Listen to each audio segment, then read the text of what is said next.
If you see all the way over there are tents where the Amazon Union election is going on. Today is day four of the Amazon Union election. Tomorrow is the last day. It's a 5-day election. So far, from what I hear, there hasn't been any shenanigans from Amazon, which is because fine gentlemen like Brett Daniels have been pulling shifts observing the election. You can come closer. So, Brett, you're one of the organizers with Amazon Labor Union, which has been organizing now for almost a year, April last year. And it took a lot just to get to these days of an election. And by the way, smash the like button, share this live stream. The like button's right under the stream. The more people that share, the more people that will see, all that good stuff. But just tell people the logistics of it. What are the hours for the election? What has turnout been like? And how are the workers ensuring, election security, integrity? Because we know Amazon broke all sorts of laws down in Alabama. Yeah, so polling's open from 8 a.m. to 1 p.m. and 8 p.m. to 1 a.m. each day. We have today and tomorrow are the last days of the election. And for the rules of the election, the company and the union, Amazon Labor Union, are both allowed to have 3 observers and required for each shift of the polling hours.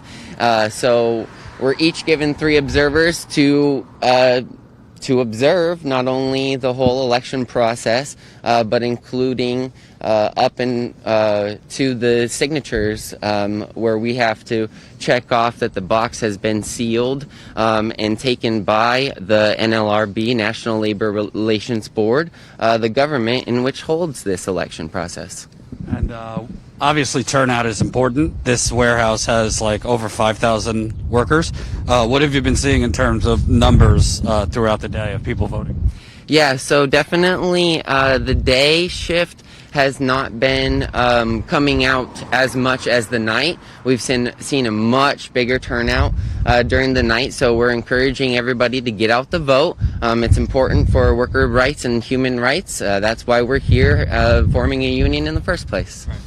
Could you tell the audience, just because I've been reporting on this for a year, but it's almost like in 2-3 month cycles, Amazon kept escalating the union busting to turn from union busting to basically using the police to start arresting people who are organizing. You've been arrested in November and recently just organizing.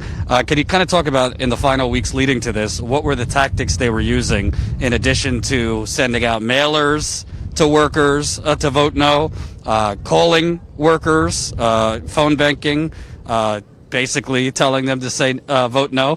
What were the tactics Amazon's been using? Yeah, so they've done everything, not only for our co-workers and ourselves. Organizers in the union have been targeted for different, being given write-ups, and they're bringing back policies which they shouldn't be changing in the first place during an election process. But there's been increased union busting every single day, and including not only in our own building, but in the building just right across the street from JFK 8, where they're about to hold their election next month. And can you kind of explain what happened? I think it was a couple weeks ago when the police were called because Christian Smalls was quote-unquote trespassing, but somehow they ended up arresting you and another, Jason, another organizer, even though you work here and we're not trespassing. Can you kind of take us through what happened? Yeah, so of course, every single time the police have been called, every single time anything that, Bezos, the executive board have signed off on, it has always been to target Chris Smalls, our union president of this whole campaign, the one who started this all, the one who spoke out about health and safety and workers' rights in the first place 2 years ago. Which is ironic that the last day of the election is on the anniversary, the 2-year anniversary of when he got fired and led the walkout. And, you know, it's really striking to me. You see the success Starbucks is having. They've had 5 or 6 stores successfully unionized now, and over 100 filing for a union. But the task for an Amazon warehouse to successfully unionize is a whole different beast. I mean, no disrespect to Starbucks workers. You know, they might have 50, 75 total workers in a place. This is over 5,000 people. And the tactics Amazon has been using, mandatory daily union busting sessions, where they say it's a training, but within a few minutes, all they're doing is giving you propaganda and giving workers propaganda. And a lot of these workers are younger and don't know their labor rights. Can you kind of talk about the union busting meetings that they were having early morning, like 4:30 in the morning, or late at night? Because you sat in several of them. Yeah, so I've even had one that's gone as late as 5 in the morning on my 12-and-a-half overnight shift. But they're, constant, union busting tactics, trying to, spread misinformation and propaganda, anti-union propaganda. And that's what we see with these capitalist corporations, time and time again. They will do anything they can to spread their anti-union propaganda and trying to convince the workers that they say their voice matters when it doesn't at all in the first place at the company. And then they tell you, vote no, vote no. It's so ridiculous.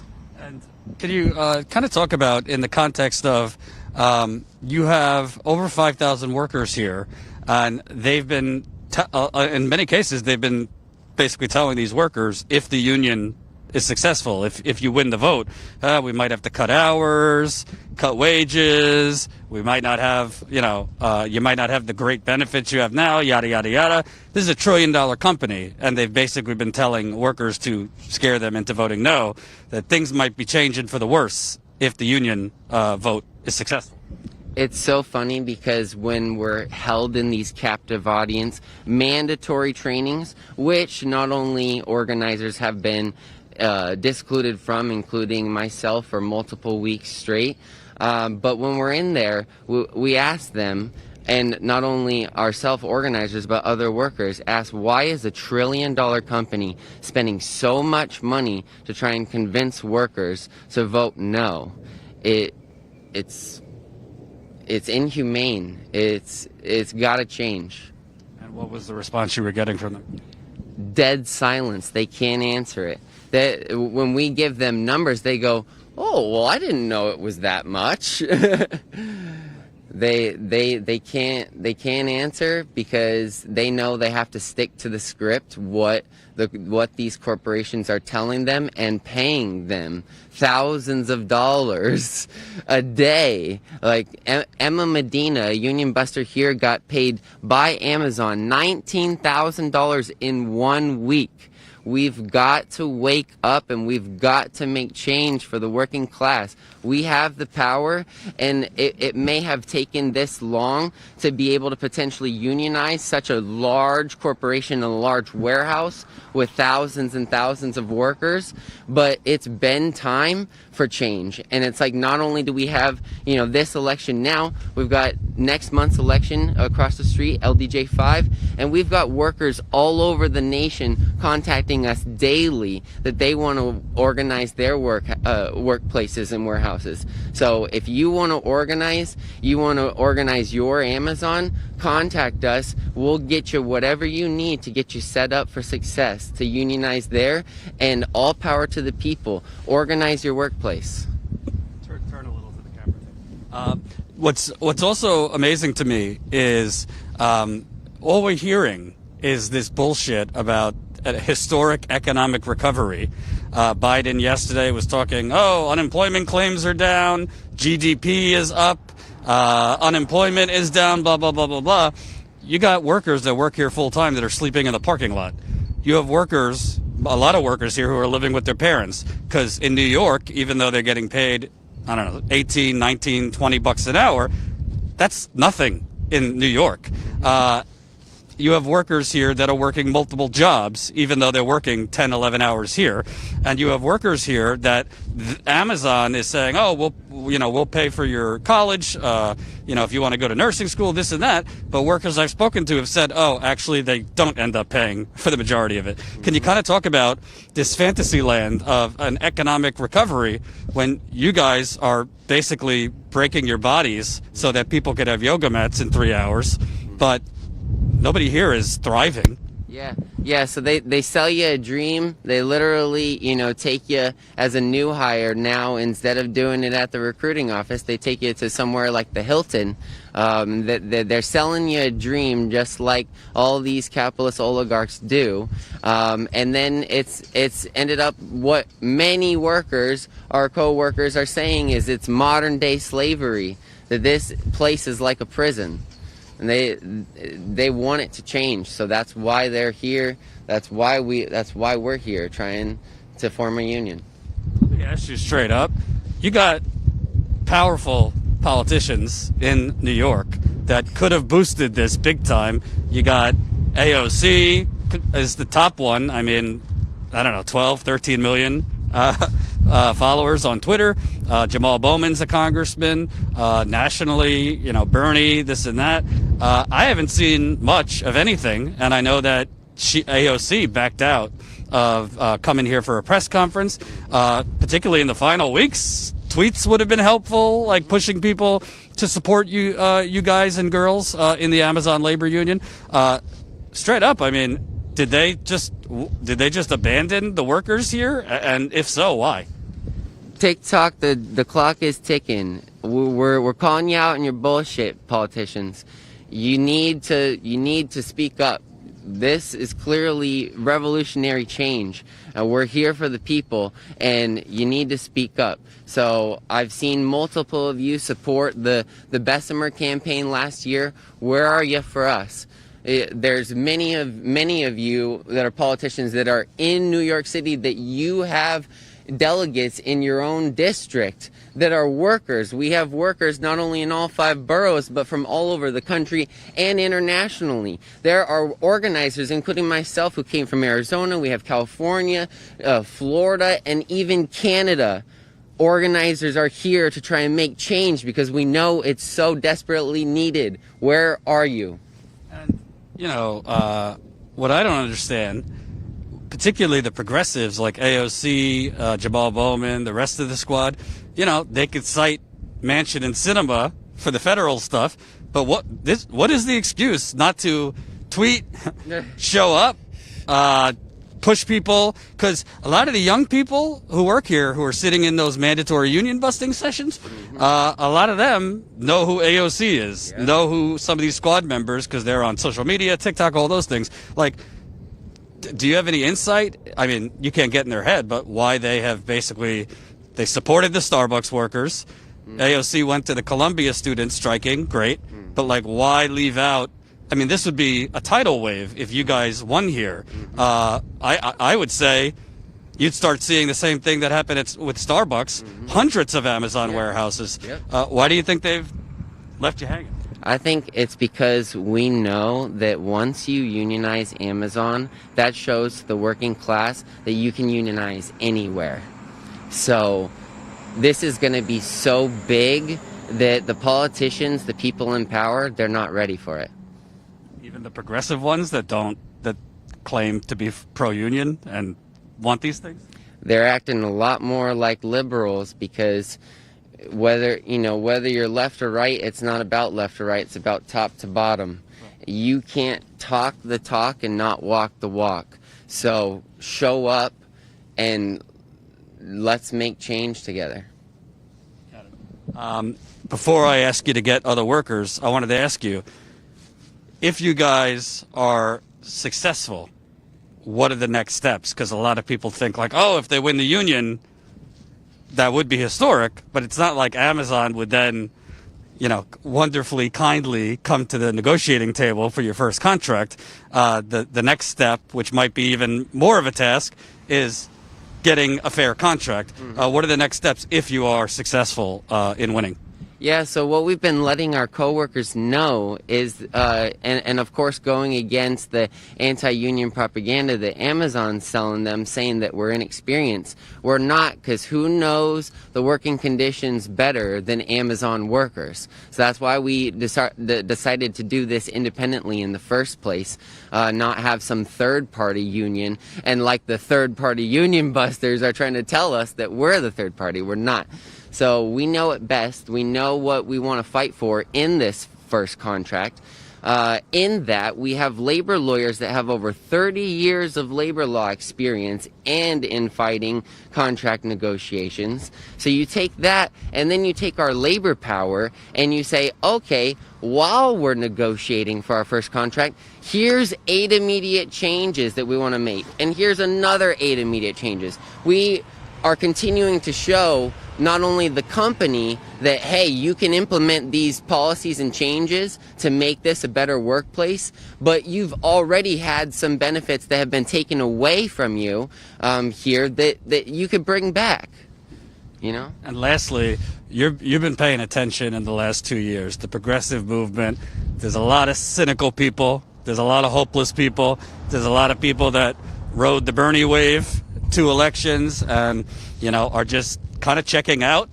They don't want to vote. They don't want to vote anymore, or they only want to do direct action, or they just want to go online and watch people fight each other. Tell people who kind of feel like the system's too corrupt, there's nothing I could do. What inspired you to get involved with this, and why and how should they get involved? So I think when you look at revolutions throughout time, that there is, you know, great change that is happening, and I think that's what's taking place now. I think that sometimes, you know, you see all of this hopelessness when you have politicians making these constant moves and everything. It's all just, you know, the oligarchs trying to set everything up. It's all by design, but you can work within and outside of the system and the state. So when we're talking about organizing workers, unionizing the workplace is one of the best things that we can do. We have such a low unionization rate for our jobs here in the U.S. as to what it was. Let's get it back. Let's have a push for workers across the whole world. Cool. If you could scrounge up some folks, bring them over here. Yeah. Tell them I'm live, so. All right, so I'm expecting some more workers to come over in a few minutes. If you missed it in the beginning, right there is the big tent where the election is going on. Interestingly, he said the day shift hasn't had as much turnout, but the night shift has had a lot more turnout. So I don't really know what that means in terms of whether they'll be successful or not. People that I've spoken with before the election actually had told me that it was kind of 50-50 whether they were going to win. But Amazon's just treacherous union busting the last few weeks, particularly the daily mandatory union busting sessions, were actually turning more workers on the side of voting yes for the union, because they were getting tired of having to sit in repeated mandatory meetings where they were basically being fed propaganda after propaganda after propaganda after propaganda. So interestingly, it seems similar to Starbucks, by the way. The aggressive union busting tactics, at least from what I've been told by many of the workers, have kind of turned against Amazon and for the workers. So who knows? I don't really, I can't predict what's going to happen. I can't predict whether they'll be successful. But what I can tell you is this is a Herculean effort. Just to successfully get an election took them a year. And it was very difficult because, hey, Christian, it was very difficult because Amazon's turnover rate here is 150%. Bringing on Christian Smalls, who basically been out here in the cold, in the heat. Here we go. Got a couple of you. You could come over here. Christian, Derek. What's Christian? So I was just talking to Brett about basically, from what I've been told by you and others, is it was kind of like a 50-50 proposition on whether you'd be successful. But Amazon's aggressive union busting the last few weeks have kind of started turning more workers against Amazon. Can you kind of talk about the feedback you've gotten, particularly workers turning against these mandatory union busting sessions? Right, yeah, Amazon's obviously been doubling down on the propaganda and the captive audiences over the last 2 months, 3 months. And obviously New York being a union town, that backfired a little bit. Workers don't want to feel like kids when they come to work and be put in the classrooms every single day. I talk to workers who've been in these classes, 4 times a week. And that's just ridiculous, And when they tell them to do their research, they actually do their research. And they see that unions do provide protections that they don't have. So it's kind of been playing in our favor. But obviously, there's workers that's still going through the honeymoon phase of Amazon. They just get hired. They think it's a good job, good company, big name company to work for. And, it's going to be a little bit harder to get to them. It was difficult to get to them at first, but I think from the way we organize, the way we've been, sharing our information, educating them, occupying the break room, it's been helpful. And how does it feel to be a chicken parm criminal? Because you were recently arrested for the crime of handing out whatever grilled chicken and food. That's another thing. You guys have been handing out free food to the workers for, 6 months, 7 months, 8 months. And basically Amazon's been using the police here almost as their own personal force to arrest. They arrested you recently. They arrested 2 other workers. One of them I just spoke with. That was his second arrest while simply doing union organizing. Could you tell me more about what happened? Right, yeah. We've been feeding the workers since the campaign started, really, 11 months ago. And, Amazon's well aware of that. They didn't have no food vendors when we started. There was no food serving in the cafeteria at all. So we forced them to bring back vendors. That was a victory for us, even though, they won't give us that credit. And then, as far as us occupying the break room for the last several months, that's what we've been doing, feeding workers as our budget comes in and go, because we are grassroots. We have enough budget to feed the workers. That's exactly what we do. And the day I was arrested was just like no other day. I drop off the food, I pick up the food, I pick up workers, I pick up, organizers, I drop off literature, I drop off equipment. I should have been treated like any other visitor leaving the parking lot. But because I'm the president of this union and because who I am in the public and the public enemy number 1 against Amazon, they have a target on me when I cross into the parking lot. And that day they decided to escalate things. And unfortunately, once again, that kind of backfired on them as well. Can you kind of talk about, just tell me what's going on? Obviously, you can't predict, but Brett mentioned daytime has been a little slower with turnout, but nighttime has had pretty significant turnout. What's been the turnout, and how are you feeling about the chances to be victorious? Well, I'm feeling really good. A lot of workers are starting to, kind of turn on Amazon. Initially they were influenced by what Amazon was saying in these captive audience meetings. But, like the energy is different now. These last few weeks, I've really turned it up, from the arrest. We actually had a projector out here the other day, putting like pro-union literature display on the building. So it's just a different energy right now. And I would say, it's in our favor, and we're feeling good going into the vote. Can you kind of also talk about, because you've been out here just like Christian for almost a year, can you kind of talk about the evolution and the journey? Because, you got some media attention, but the media has been focused on other things. And essentially, you've been out here, it's like literally David versus a couple Goliaths trying to just get an election with over 5,000 workers, 150% employee turnout. They hire and fire like it's, garbage collection here. Can you kind of talk about the evolution, win or lose? What's it been like in terms, for you and kind of the camaraderie among workers? Well, in the beginning, it was love in the beginning. Like the workers felt what we were doing. But again, you have Amazon constantly on their back, trying to paint us to be like bad people, and that, you know, we're here to just take their money. So they spreading that propaganda for a whole year, you know, with the text messages, the emails, the captive audience meetings. So, like, you know, their mission was to just paint unions in a bad light. And it's unfortunate because you have a lot of young workers here who are like 20 years old who don't really know the history of unions. But, you know, the fact that we're so consistent and we're actually workers as well, that's what really helped us out, you know.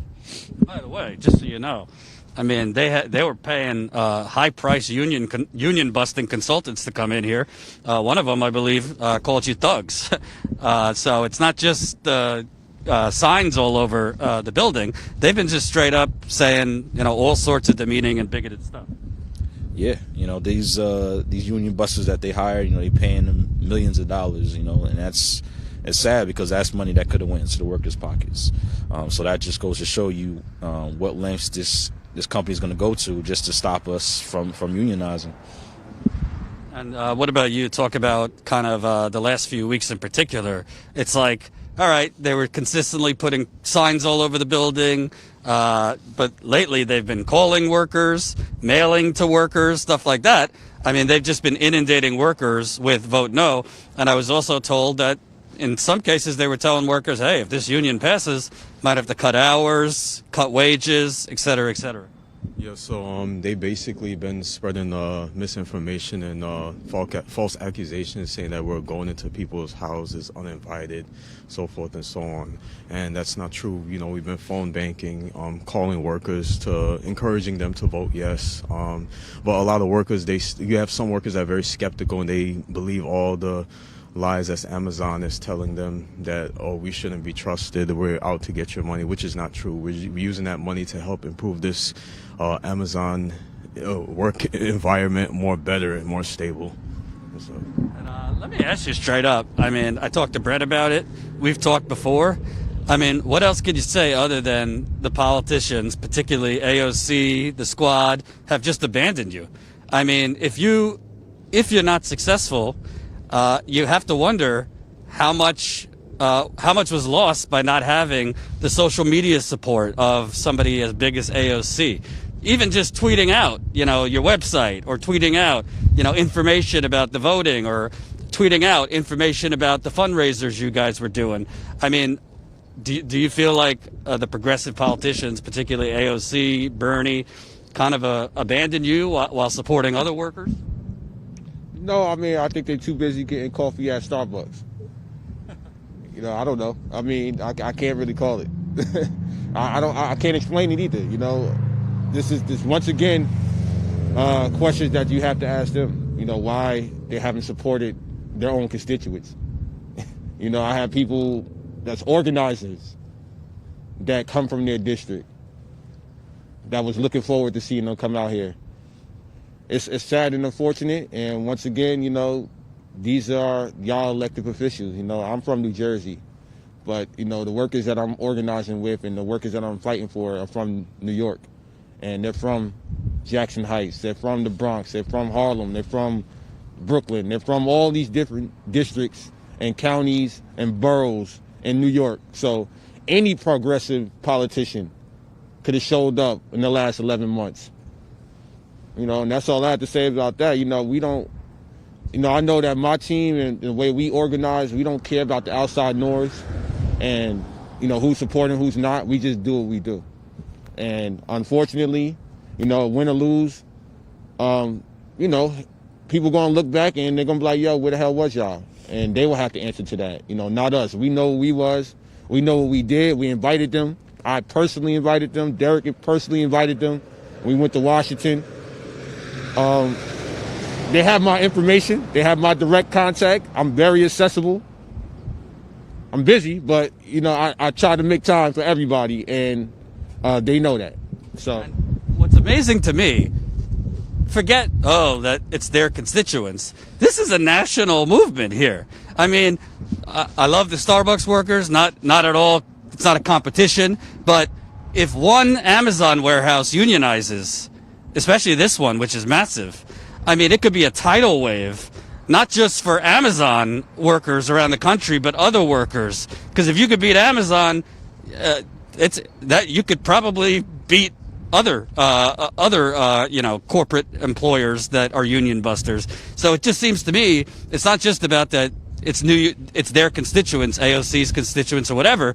I mean, progressive politicians should have been supporting this. And frankly, even some corporatists should have been supporting this just for political reasons, because the polls are showing more and more support for the union movement. Yeah, I agree. Like Chris said, we invited them out here and they said they were going to come, but last minute, changed their mind. So, they've been absent ever since, but that we can't let that discourage us. We just got to keep moving, keep our movement alive, because these workers are dependent on us. They looking at us as leaders. So that's all we got to do is just continue to lead by example, win, lose, or draw. And, we're looking forward to our next election after this one in April. So, I see this growing, and I see other facilities that are going to unionize as well. So, we'll just see what happens. And, whoever wants to address this, yesterday President Biden went forward. He announced his budget, more money for the military, more money for cops, no money for COVID, even though there's another surge now happening right here in New York. And he was putting out, what I call fantasy. GDP is up, unemployment claims are down, all these rainbows and sunshines about the economy. Meanwhile, you got full-time workers here sleeping in their cars. You got full-time workers here living with their parents because they can't afford anything more. And this is at a place that pays 18, 19, 20 bucks an hour. Can you kind of talk about the real economy? Because you're talking to workers here. I mean, you guys aren't thriving working at Amazon. People aren't thriving working at Starbucks. He's talking about jobs that came back that are mostly the same shitty, low-wage jobs that existed before. What are your thoughts on this, quote, booming historic economic recovery that the president is talking about? First of all, Amazon is multi-billion, trillion-dollar company, and they get paid every day. So it wouldn't hurt if they compensate workers even more. And this is why Biden and all those politicians, they see us as a joke, but my comrades, and they say that workers are dependent on us. We're not dependent on no big time politician to support us, because it doesn't really matter. Our main focus is to like I said, unionize Amazon, create more better opportunities, better compensation, more job security, so forth and so on. So at the end of the day, we're independent. It's all about us, and it's all about the workers' needs and their rights. Yes. Any of you on the whole historic economic recovery? Yeah, the cost of living goes up every year. The cost of gas, the cost of food, the cost of rent, especially here in New York City. Obviously, working here, I was capped out. Derek's capped out right now. He can't get any more raises for the $1 trillion company. I'm capped out. I was capped out before I got terminated. These things, I had to get a second job. I had a second job. A lot of workers here have 2 jobs, 3 jobs. They get out of work, they clock in to go Uber drive and Uber Eats. So it's not enough money, $20 an hour anymore. We're fighting for $15 an hour, but we're way behind the 8 ball. Obviously with the inflation, the productivity increase since the 1970s, 1980s. There's no way that $18 an hour, $20 an hour is sustainable anymore. So we propose with this union to fight for $30 an hour. If they can meet us somewhere in between, that's $25 an hour for the workers, and that's a win for the union. That's a win for these workers that help improve their quality of life. And that's what we want to do with this union. We want to improve everybody's quality of life. What about you, Derek? It seems that Amazon spends a lot of money on PR. I keep seeing this one commercial with a worker who they paid for him to be a nurse, and then he finishes the commercial on a beach smiling. But you guys are capped out, even though you've been here for 5 years. And all we hear about is the economy's coming back. But Amazon's one of the biggest employers in the country, and most people here are living paycheck to paycheck or working multiple jobs. Yeah, I don't know. I don't know what the president is speaking about. Like, this world right here that we living in, the amount of money that we're getting is not enough, and we're dealing with Amazon. I shouldn't be capped out. I should continue to get paid more. Even though, like, I've been with the company 3+ years, they say after your 3 years you don't get any more money. Like, that's a huge slap in the face. You know what I'm saying? So, like, if you're employed with the company for 10 years at the same level, you're still making the same amount as someone that's been employed for 3 years, and that's just insane to me. So we got a job to do, and I'm confident that we're gonna pull through. And it starts with, you got to attack the giants. You got to get Amazon, and then get all the other companies that are mistreating their workers and not paying them enough. So, like, this is a huge task for us, but someone has to do it. And hopefully someone else will follow in our footsteps and do the same thing for other employers who need to unionize.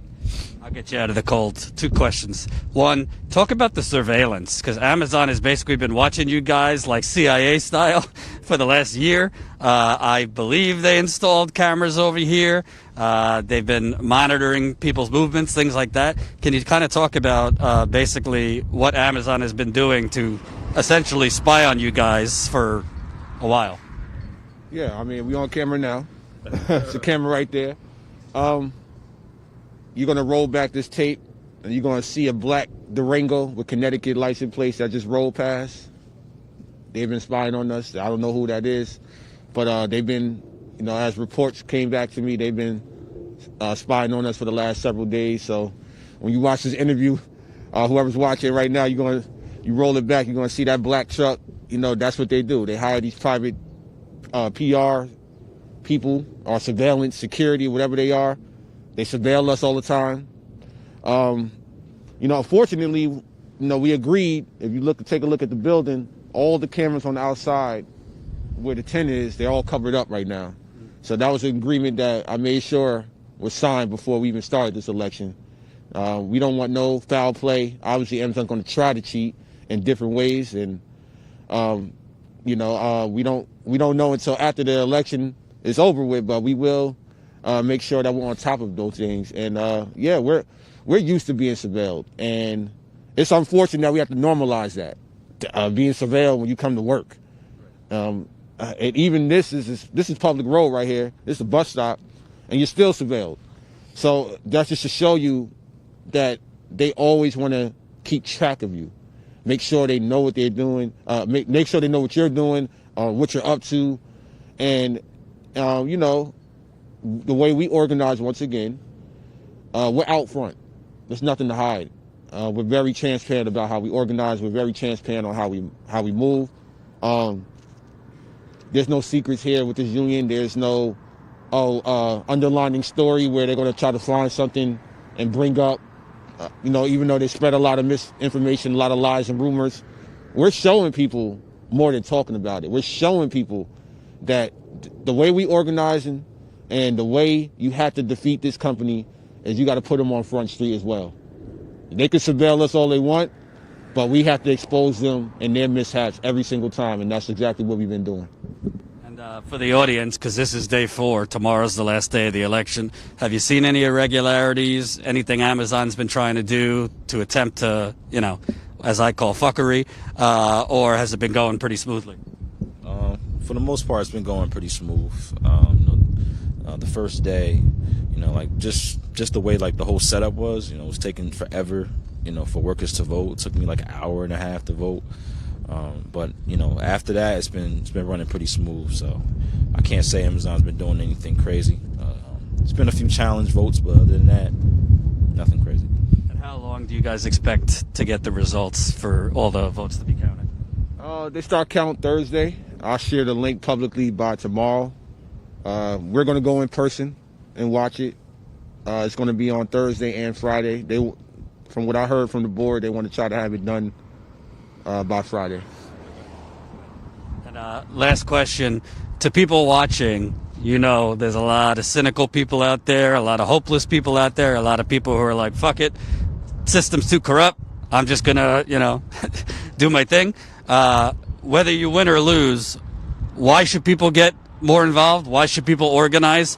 And how do they do it? How do they do it in their communities if they don't work at Amazon but they want to rally for a union or other working class causes?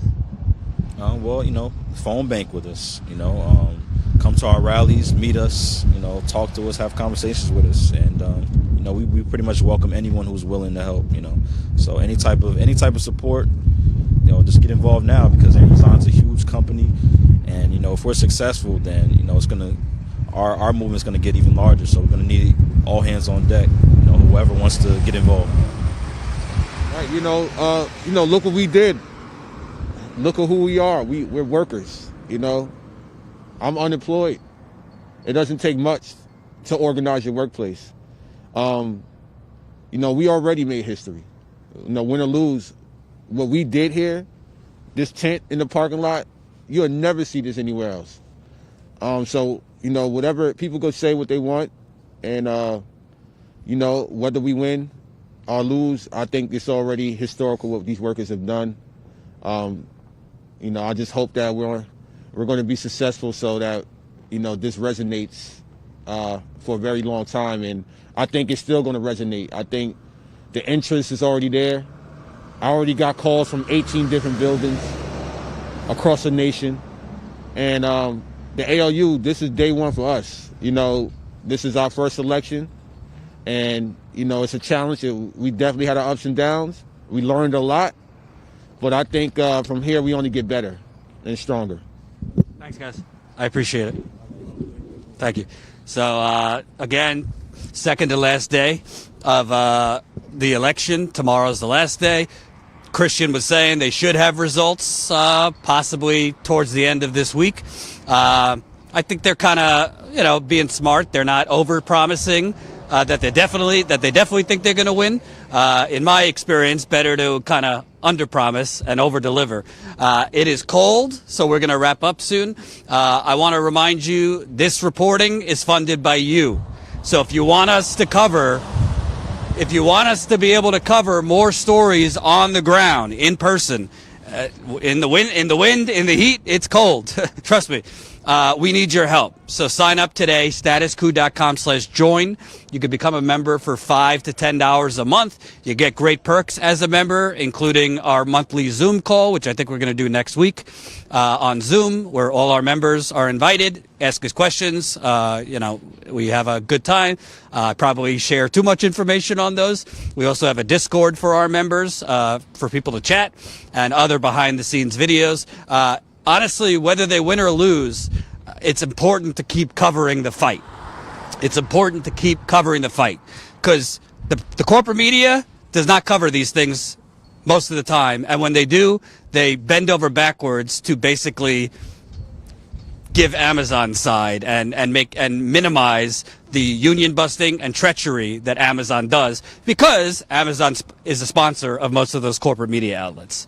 So really important that there's independent media coverage on the ground of these stories, like Amazon's effort to unionize. Starbucks, I was in Buffalo covering that before they won.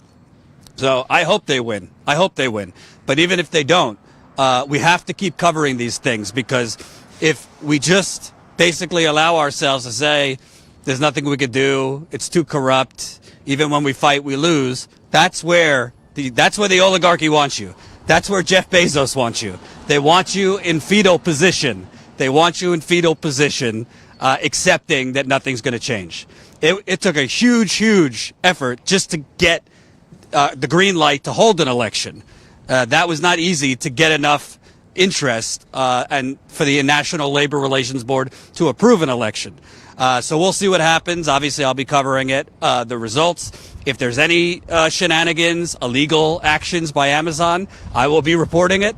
But definitely support our journalism. If you haven't noticed, YouTube has really been throttling us lately. So we need your support. $5 a month, that's 16 cents a day. Support us as a member. StatusCoup.com/join.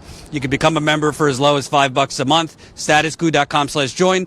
Also, you could donate to Status Coup to our GoFundMe. We'll put the description in. We'll put the link in the description of this video. We'd like to do more on the ground coverage. Hopefully, when it's less freezing cold. I wasn't expecting it to be feel like 20 degrees out, but I got like boogers coming out. But please support us. Please share these streams. Please follow us at Status Coup on Twitter. We'll be cutting up parts of this stream and putting it on our Twitter. We're on Instagram too. Please support us any way you can. I will be doing a call-in at 5 o'clock Eastern. That's on the Call-In app. CALLIN. You could download Call-In. I'll be with Walker Bragman, who's a journalist with The Lever. We're going to be talking about Biden's military. Biden's budget has enough money for the military, blowing up the military budget more, police, no money for COVID and other things when cases are now exploding again in New York and will be exploding again throughout the country because they've been exploding in Europe. And this is an even more contagious variant than Omicron, which was the most contagious virus probably in human history. No funding for COVID. Over $800 billion for the military. Billions more for the police. So we're going to be talking to Walker. On Call-In, we could take your calls, too.